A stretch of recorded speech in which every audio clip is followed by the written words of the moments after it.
Hi everyone, here is a video. We are going to go over the ICD-10-CM General Coding Guidelines. We've gone over the conventions and now it's time to go over the guidelines. As I said in the convention video, the conventions and the General Coding Guidelines are extremely important.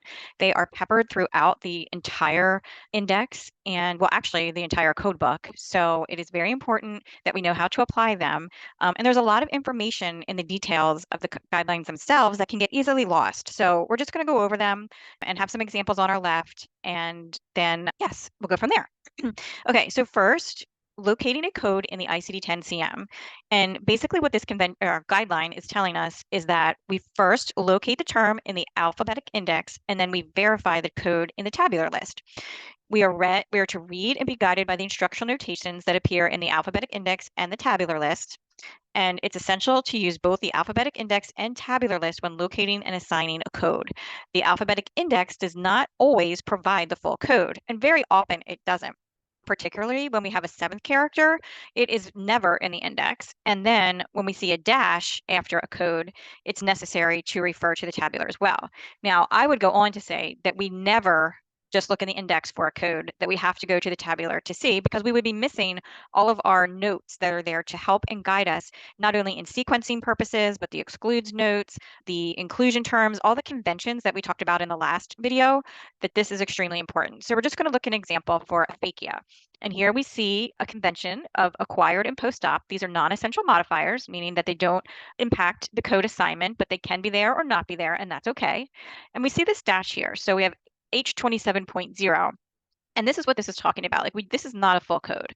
And then, so when we get to the tabular list for the same code, we can see all of these important notes. So at the category level, we find an excludes one note. And then at the subcategory level, we also find an excludes one note. So, and then we find more digits. So we find the fifth digit, which is 0, 1, 2, or 3, and it tells us how to correctly code to the highest level of specificity.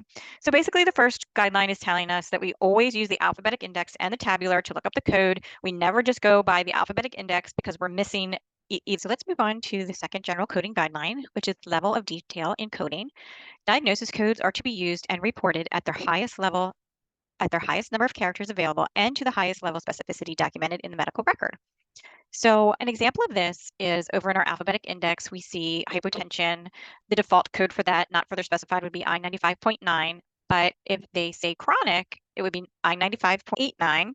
And then in the tabular list for the chronic, we have I95.8 or 89, other hypertension chronic, and I95.9 hypotension unspecified. Now, if the provider documents chronic, we can't just stop at I95.9, which is up here. We have to go down to the chronic and code to the highest level of specificity. So again, it's really just telling us that if the provider has documented a specific type of hypotension, which would be chronic, that we have to code I95.89, and I95.9 would not be correct because that is an unspecified code, as you can see right here.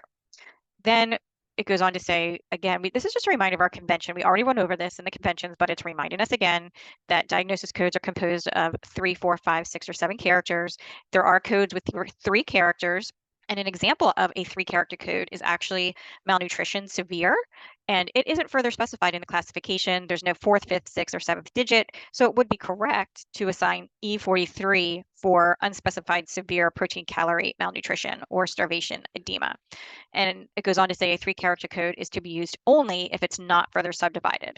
A code is invalid if it has not been coded to the full number of characters. And again, this is just really a reminder of the convention that we already went over.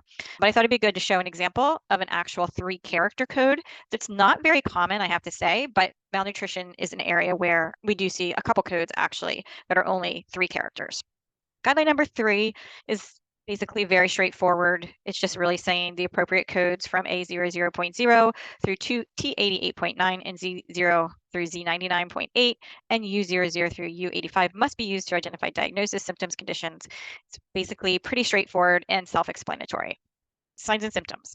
Codes that describe signs and symptoms are, as opposed to diagnoses, are acceptable for reporting purposes when a related definitive diagnosis has not been established or confirmed by the provider. Again, this is a general coding guideline. It applies to outpatient and inpatient. It doesn't matter which setting you're in. If a provider has documented a definitive diagnosis, then we wouldn't code the signs and symptoms that are routinely associated with that diagnosis. So for example, in the alphabetic index, let's say the patient comes in with nausea. We have I11.0, or with vomiting is R11.2. So it's okay if we don't have a definitive related diagnosis to just report nausea. Now, if the patient came in with nausea and had something like a gastroenteritis or a more specific diagnosis that was found, then we would not be coding the nausea as well, because the condition would be captured with a diagnosis.